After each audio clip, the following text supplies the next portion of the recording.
Students, तो अभी आपको मैं एक ज़बरदस्त ट्रिक्स बताने जा रहा हूँ बहुत इजीली। अगर आपसे पूछा जाता है कि आपने 40% ऑफ 400 मालूम करना है, तो आपने लंबे चौड़े डिविजन मल्टीप्लिकेशन में नहीं जाना। सिंपली इस ज़ीरो को इस ज़ीरो से काट दे, बाकी इनको मल्टीप्लाई करें। 4 इंटू 40 इज इक्वल टू 160। तो ये आपका परसेंटेज मालूम हो गया। ठीक है जी।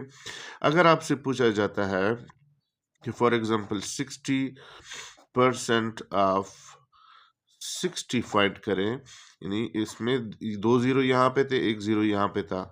अब ये केस है कि इसमें 1 ज़ीरो यहाँ इस साइड पे, 1 ज़ीरो इस साइड पे। सिंपली आपने दोनों ज़ीरो काट देने आपस में और इन दोनों को मल्टीप्लाई करना है 6 और 6 को, तो आपका आंसर हो जाएगा 36। अगर आपसे पूछा जाता है कि फॉर एग्जांपल 4% ऑफ 50, तो इसमें यहाँ ज़ीरो है, इस साइड पे ज़ीरो नहीं है, तो आपने क्या करना है, फिर भी ज़ीरो को काट देना है, इन दोनों को मल्टीप्लाई कर देना है। ये हो जाएगा आपके पास 20। लेकिन आप यहाँ पे ज़ीरो था, यहाँ पे ज़ीरो नहीं था, आप एक ज़ीरो काट चुके हैं। ठीक है, अगर यहाँ पे मौजूद होता तो वो वाला केस था। अगर यहाँ पे ज़ीरो नहीं है तो इस केस में आपने 20 में पॉइंट नॉर्मली यहाँ पे होता है। आप चूंकि एक ज़ीरो काट चुके हैं तो इस पॉइंट को यहाँ से यहाँ ले आए, तो आपका आंसर हो जाएगा 2.0। अगर आपके पास 4% ऑफ फॉर एग्जांपल 6 आपसे पूछा जाता है कि 4% ऑफ 6 मालूम करें, तो यहाँ पे ज़ीरो नहीं है, यहाँ पे भी ज़ीरो नहीं है।